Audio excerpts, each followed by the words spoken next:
2024లో జరిగినటువంటి శాంతి భద్రతలు క్రైమ్ నివేదిక ఇస్తూ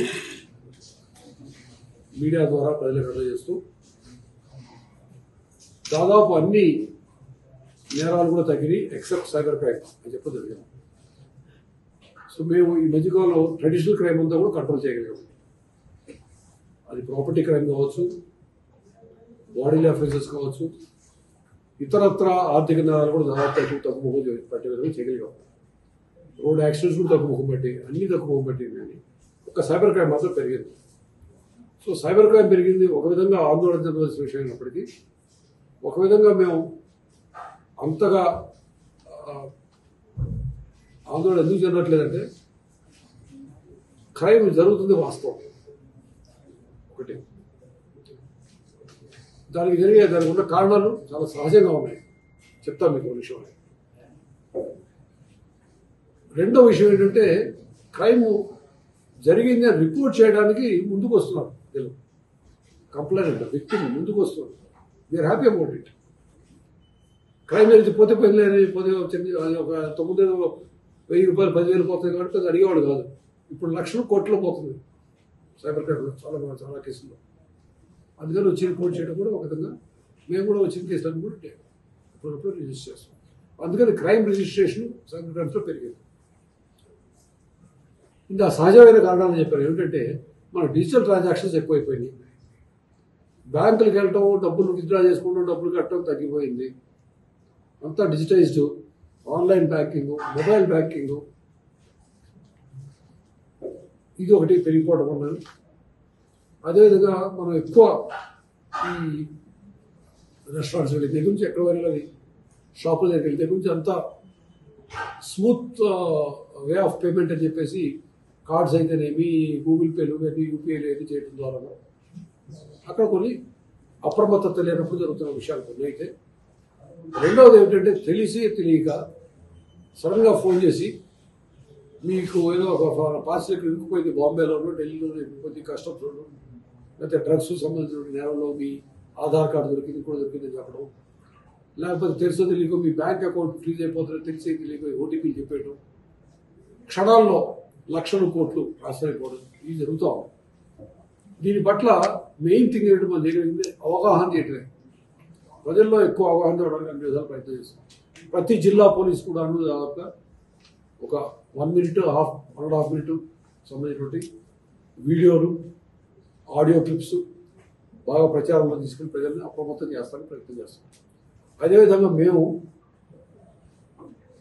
ఫిజికల్గా ర్యాలీ నిర్వహించడం, సభలు పెట్టడం, జనాలకు చెప్పడం, కాలేజీకి స్కూల్కి వెళ్ళి చెప్పడం ఒకటైతే. రెండవది దీంట్లో ఈ పర్టికులర్ టైంలో చెప్పాల్సినటువంటి మెయిన్ స్టేక్ హోల్డర్స్ బ్యాంకర్స్ని పిలుచుకొని వాళ్ళతో మాట్లాడి వాళ్ళని కొంచెం ఎడ్యుకేట్ చేసి ఇది ఇటువంటి అఫెన్స్ జరగకూడదు వాళ్ళు ప్రయత్నిస్తాం. ఇలా అనేక విధాల ప్రయత్నాలు జరుగుతూ ఉంటాయి. రెండవది ఈ మధ్య కాలంలో ఈ సైబర్ క్రైమ్ నుంచి సమీక్ష జరిగినప్పుడు entire home department, police department పనితీరు సమీక్ష చేసినప్పుడు సీఎం గారి దృష్టికి తీసుకెళ్ళినప్పుడు ఆయన ప్రతి జిల్లాకి ఒక సైబర్ క్రైమ్ పోలీస్ స్టేషన్ ఇస్తామని చెప్పి చెప్పడం జరిగింది. దానికి సంబంధించిన ప్రతిపాదనలు పంపించాము. గవర్నమెంట్ పరిశీలనలో ఉన్నాయి. ఇప్పుడు మనం ప్రస్తుతం 3 సైబర్ క్రైమ్ పోలీస్ స్టేషన్ ఉన్నాయి. వైజాగ్, విజయవాడ, సిఐడిలో. మిగతా 24 జిల్లాలు కూడా అడిగాం. 26 జిల్లాల్లో 2 ఉన్నాయి కాబట్టి సిఐడి కాక 2 ఉన్నాయి. ప్రతి జిల్లాలో కూడా మనకి వివిధ చోట్ల సైబర్ క్రైమ్ పోలీస్ స్టేషన్ వచ్చేస్తుంది. అదేవిధంగా డ్రగ్స్ వాటిని కంట్రోల్ చేయడం కోసం ఈగిల్ అయినటువంటి సంస్థలు పెట్టడం, దానికి అనేక మంది ఆఫీసర్లు నేను కూడా మళ్ళీ పోస్టింగ్ ఇచ్చాం. అది లోవర్ లెవెల్ అంటే కానిస్టేబుల్, హెడ్ కానిస్టేబుల్, సపోర్ట్ స్టాఫ్తో పాటు ఇన్స్పెక్టర్లు, ఎస్ఐలు, ఇన్స్పెక్టర్లు, డిఎస్పీలు, ఇంకా పై స్థాయి అధికారులు కూడా ఇస్తాం. సో ఆ విధంగా దాన్ని కూడా కంట్రోల్ చేయడం, అన్ని విధాల అది జనాల్లో తీసుకెళ్ళడానికి ప్రయత్నం చేస్తాం. మూడో విషయం ఏంటంటే ఈ మధ్యకాలంలో మాకు ప్రతి క్రైమ్లో కూడా దాదాపు అంటే అది ప్రాపర్టీ క్రైమ్ అయినా, బాడీలీ క్రైమ్ అయినా, ఈవెన్ రోడ్ యాక్సిడెంట్స్ అయినా, టెంపుల్ థెఫ్ట్ అయినా ప్రతి చోట కూడా టెక్నాలజీని బాగా వాడుతూ ఉంది. సో టెక్నాలజీని వాడుకోవడం ద్వారా కేసు చాలా ఫాస్ట్గా డిటెక్ట్ చేయవచ్చు. ఇది ఈ మధ్య జరుగుతుంటే సుపరిణామం. దాంతోపాటు శాంతి భద్రతకు సంబంధించిన విషయాల్లో అది ఒక కార్తీక మాసోత్సవం కావచ్చు, శివరాత్రి ఉత్సవం కావచ్చు, లేకపోతే దుర్గాగుడికి సంబంధించినటువంటి కార్యక్రమంలో కానీ ఎక్కడైనా సరే లా అండ్ ఆర్డర్ ఇష్యూస్ కూడాను, అలా వివిఐపి విజిల్స్ వాటిలో కూడాను సీసీటీవీ కెమెరాలు, డ్రోన్స్ వాడుకొని ఎప్పటికప్పుడు పరిస్థితి నడిపించి సమీక్షించుకొని ప్రతి చోటకి మనుషులు పంపించలేక డ్రోన్ ఫ్లై చేసి అక్కడ ఏదో తెలుసుకొని దాని ప్రకారం మేము ప్రభుత్వం అవుతాం.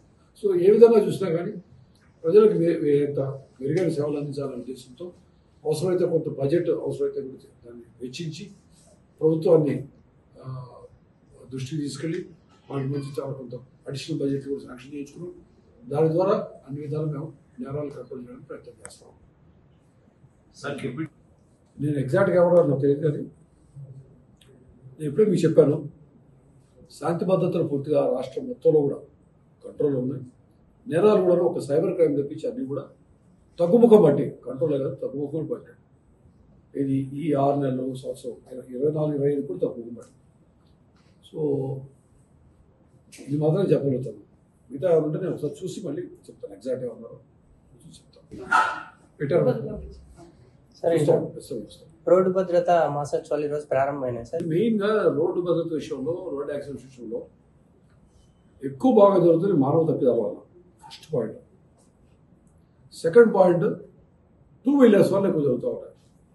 విక్టిమ్స్ ఎక్కువ మంది 2 వీలర్లో వెళ్తున్న వాళ్ళు హెల్మెట్ వాడకపోవడం అయితేనేమి, అదేవిధంగా హై స్పీడ్ వెహికల్స్ని రాంగ్ డైరెక్షన్లో వెళ్ళటం, ఆపోజిట్ డైరెక్షన్లో రావడం, లేదా లెఫ్ట్ సైడ్ నుంచి ఓవర్టేక్ చేయడం, ఓవర్ స్పీడింగ్, లేదా ఒకే పడి 4 ఎక్కించుకుని వెళ్ళడం, ఏం జరగడం జరుగుతూ ఉంటుంది. మరిన్ని వీడియోస్ కోసం ఛానల్ ని సబ్స్క్రైబ్ చేయండి. లేటెస్ట్ అప్డేట్స్ కోసం వాట్సాప్ ఛానల్ ని ఫాలో అవ్వండి. అండ్ లింక్ డిస్క్రిప్షన్ లో ఉంది.